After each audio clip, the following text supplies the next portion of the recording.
freak out. Hey everyone, Fina here from Fina Reads. Welcome and welcome back to my channel. Today with me freaking out slightly. Because half the year's already gone and I don't know where it went. I don't know. And the other half because, mid-year freakout tag. But I will not answer all the questions, just a couple of them, because some of them just, don't matter really for me. Like favorite character, I don't care about stuff like that. So I focus on my favorite books so far, some surprises, some disappointments, and of course, stats, because on this channel we love some good stats and I have plenty of those when it comes to reading. And since we're talking stats right now, I'm currently prepping for a video about AI and what it means for authors and for readers and reviewers. And because I love stats, I put together a survey for both. You can still join that till July 3rd if you want to. You find the link for the author survey and the link for the reader reviewer survey down in the description box below. So please fill that out. I want to have all of your opinions on the topic of AI related to books. Before we get too deep into that, because that's a whole separate video, of course, let's jump into the stats for the first half of my reading year, which, dare I say so, has been pretty interesting. So how much did I read in 2025 so far? I wanted to say 2026. I'm already in the next year somehow. I don't know what's going on here. So far, I've read 49 books with a total of 16,821 pages. My strongest month so far has been May with 12 books and a total of 3,547 pages. I don't know why I had more time to read, but I did, so I read more. Out of the 49 books, I had 6 DNFs. 23 of those were standalones, 26 were books in a series, and I started 11 new series and continued with 15 books. So it's not 15 different series that I continued, just 15 books that are in the middle of a series. Just know I haven't finished anything yet. I'm still in the middle of a bunch of series and I haven't finished one of them, which is a huge problem, of course. Out of the books that I've read, I rated 22 with loved, 19 with liked it, and 4 with meh. Also, I read a lot more in Kindle, which I'm not surprised because I'm loving the reading experience on my Kindle Scribe. It has been a game changer for me. I am dreading the reading experience with physical books more and more. So I just read a really chunky hardcover and I had the hardest time figuring out how to position it to read comfy. And my Kindle Scribe somehow has the perfect weight comfort ratio, if that is a thing, for me to read. So yeah, I'm reading more on Kindle lately. And that in total, I read 20 books physically and 20 books in ebook form, 11 of those owned by myself and then 9 that I got from a library. And audio still is the lower part. I have listened to 9 books so far this year. And then from a genre perspective, fantasy, no surprise here, definitely has the highest rate with 23 books read in the fantasy genre, followed by thrillers. I have found my love for thrillers again, and I read 9 of those. 7 sci-fis, 5 romance, 3 horror, and then 1 each general fiction and non-fiction. So a really good mix of genres of books, a lot of high quality books that I've read. I'm excited about those, so let's talk about some of those, starting with the best book that I've read so far this year. And for fantasy, I have to put one of my favorite authors, which is Benjamin Averin and his new book Venomborn, which is book 1 in the series with the same name, I guess. I'm not 100% sure right now. But this was fantastic. So I've read Benjamin Averin's Rainfall series a while ago. I loved all 3 books of them. I thought it was such a unique, technically dystopian sci-fi, but with a very heavy fantasy setting. And I loved the reading experience with that. His writing is fantastic. Like the way he uses the prose is just beautiful. His characters are incredible. They are flawed. They're gritty. They are dark. They are layered. And it's so much fun to follow them along. And the same in this book so far. I cannot wait to read book 2, 3, 4. I believe it's 5 books total in the series, and see where the journey of these characters is going. This has very light lit RPG elements as well, so I'm also curious to see how he continues using those in the following books. Definitely contender for my favorite book of the year, and definitely my favorite book of the year so far.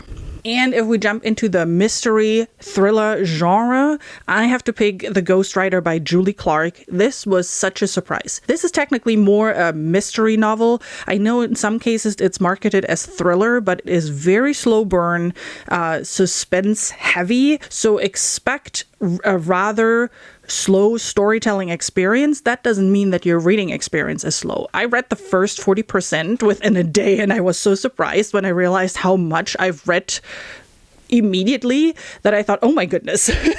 I completely immersed myself into this story. And yeah, it was a blast. First of all, very interesting, just base story with the main character being a ghostwriter and her being contracted to write the memoir of her father, and everything that has to do with her family relationship with her father. It's very well done. Also very layered, again, dark at times, and with a lot of psychological elements to go throughout the story. But the memoir is not everything it seems. We get a lot of glimpses into the past, 1975, because that's when the father's brother and sister have been murdered. So that's really what the book is about, figuring out who actually murdered the brother and sister back then. So we get a lot of, time jumps, POV changes, kind of mixed media type of experiences by pulling in other types of media into the storytelling, like snippets from Wikipedia and whatnot.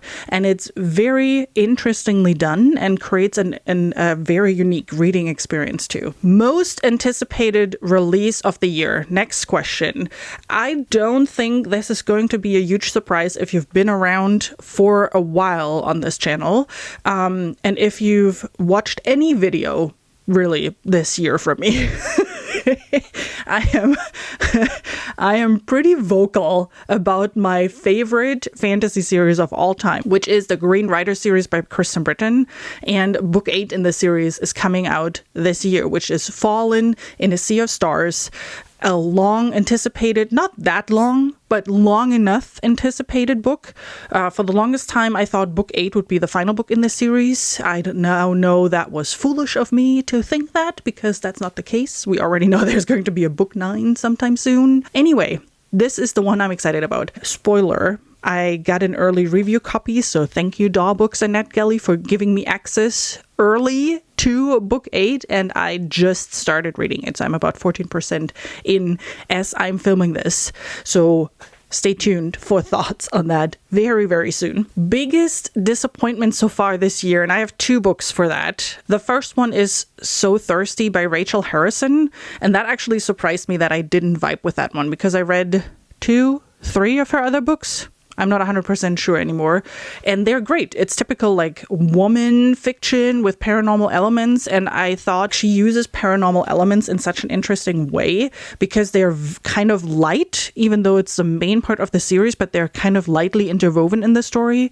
And the main part is actually the character development and what the character's going through and how they're solving their problems with the help of paranormal abilities. I don't know if that makes sense, but that's kind of how her stories are set up.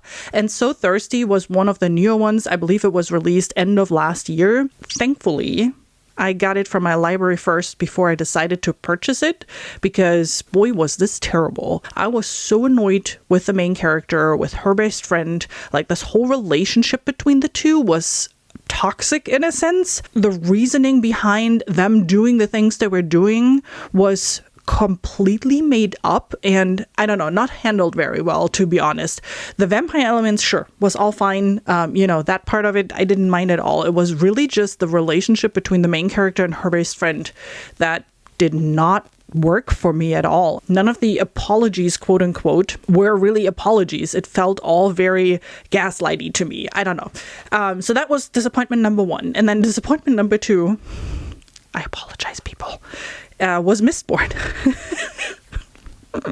And I mean with that the series. Book 1 was okay. Book 2 is where he lost me. This was a buddy read with a colleague from work. We talked about Brandon Sanderson at one point, and we both said, hey, we haven't read much of him before, but we want to dive into the Cosmere. Book 1 was fine. I did not vibe with the main character very well. I thought her kind of whiny and slightly annoying, but overall, the story was fine. There was a great like bigger picture storyline that was talked about a little bit, hinted at, that I was very interested in. And the beginning of book 2 was also still very good. But then the whole middle section, so there were pages upon pages upon pages of the main character and her significant other just not communicating and not vibing at all. Everybody else was commenting on the relationship, but those two kind of didn't figure it out, and it felt like just unnecessary dialogues and an unnecessary like dilly-daddling around, and nothing was moving forward. And I was just bored at one point, and it's like, why am I reading this? So I gave up halfway through. I was halfway through, and those are not short books either, right? So I was halfway through and I was like, I just can't do it anymore. My colleague kind of had the same feelings, and he gave it up too and put it aside. But then not too long ago, like last month, I believe, he picked it up again and actually finished the whole thing. And I told him, you know what? You read book 3 all the way to the end, and then you tell me if it's worth me fighting through this slog of a middle piece, which is book 2. And he was very clear on the fact that I need to read this. So I guess I will fight through book 2 and then figure out what the big hype is around book 3, because I am still intrigued. I'm still very interested in what that bigger picture is that still keeps being hinted at even in book 2, but we're not moving any closer to it, which drove me just crazy. So yeah, I will read it eventually, but I'm definitely, it falls still into the disappointed section. Maybe it will change by the end of the year, and we'll throw it in the surprise check section that it turned around for me. Who knows? Enough ranting. Let's move into the biggest surprise section, and that was Warehouse Dreams by Teresa Halvorsen for me. A surprise because I actually thought this book would be set in a very different category than it actually was at the end of the day, because the author advertises it as spicy romance with paranormal elements, and I actually find the romance part of it, I mean, there's spice, but the romance part of it is kind of more on the sideline. I loved everything else about this book. I really enjoyed that paranormal story about a school that is kind of in an X-Men setting is taking on people with special abilities, like they can teleport themselves and stuff like that. The story is actually from the POV of the teachers, not the students, which I thought was very interesting. I love this aspect of kind of a school setting, because I can't think really quickly of a book in a school setting where it is actually about the teachers, not the students. And it has a lot of societal conversation around, okay, how do you deal with people that have genetic abilities that are kind of seen as a threat in general in the world? How do you deal with that as a nonprofit organization? How do you get funding? How do you, make sure that your students are safe and all that kind of stuff? And from that perspective, I thought it was incredibly well done. The romance I actually found very distracting, and I would have loved if that would have been taken out. And instead, we would have gotten more about the actual dystopian story or paranormal story. And then we're getting into new favorite author, and that has to be John Mars for me.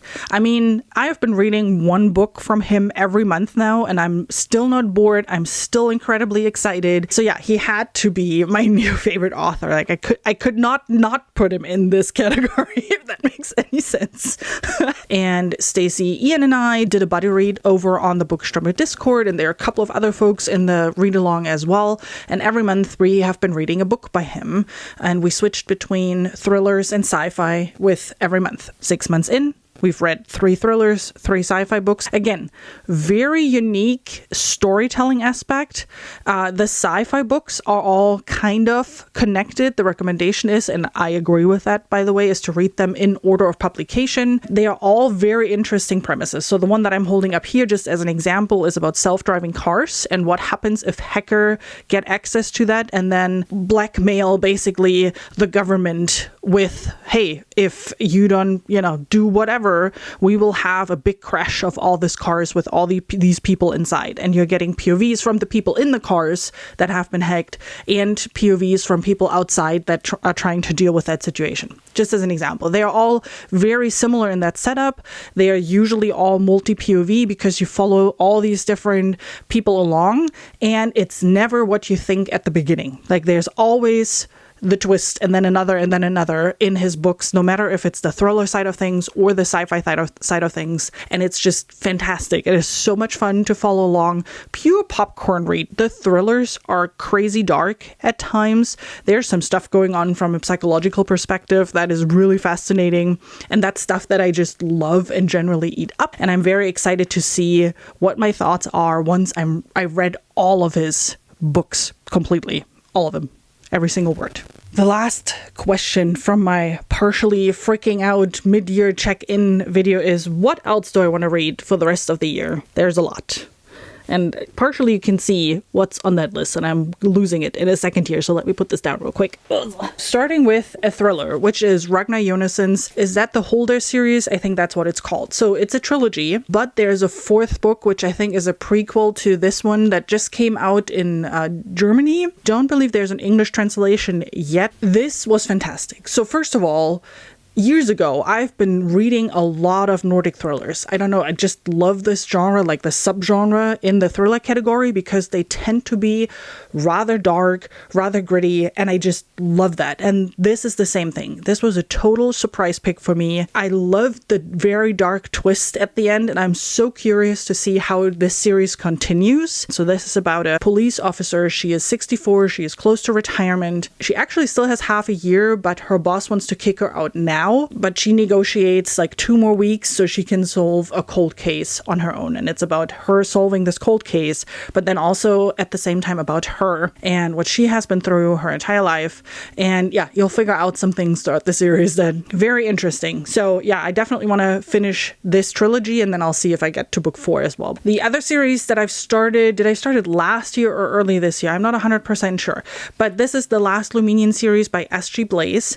Also one of those very entertaining, very easy reads that are just really quickly, and you get through it really quickly. It is so unique. It's actually sci-fi, but it has a lot of fantasy elements in it. It's a bit more YA, but with light romance, no spice at all. And it's just really cool. I love all these characters. I love the story. I love the world around it. It has so many unique, cool elements in there that are just fun to explore. It's just a fun read. And I've read the first 4 books, and currently book 5 is out as well. I have no idea when book 6 will come out. It's going to be a 13-book series. But at least I want to catch up. I want to be at a point where I've read everything that has been published in this universe so far. And in a slightly similar vein, another romantasy series, this time really fantasy romantasy with spies, is the Veilborn series. There's 1 book more in this series that I'm missing, and I'm excited to see how it all wraps up, how it continues, because it's like a slightly Tolkien-inspired portal fantasy with fays, but also some really cool, unique elements in here, and a lot of fun characters that go through a lot of hardship as well. So it's really fun to follow these characters along, and I just want to see how it ends for them, because I'm kind of in the middle of something right now where I'm like, oh no. I need to know that they are going to be okay at the end of the day. And then I have 2 big epic fantasy series that I at least want to start this year. At the beginning of the year, they were on my list of, hey, I want to actually go through the entire series. I don't know if this is going to happen anymore, given we have only 6 months left. What the? But one of them is it A Chorus of Dragons? Is that what the series is called? Jen Lyons, with the first one being Rune of Kings. And this is one that I started before. So I've read Rune of Kings before, but I've never continued then. I don't know. I lost train of thoughts a couple of years ago and then never continued.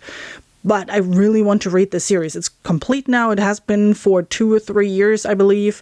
A couple of friends are reading it currently, and they are super excited about the series. They're really enjoying it. They're in book 3 or 4 by now, and I'm behind. I'm behind because I haven't even started this, and I need to start this. I hope once I'm done with the Green Rider read that I can then jump into this one and get going to just, enjoy this read. And the last big epic fantasy series is Memory, Sorrow, Thorn is, I believe, what the whole series is called.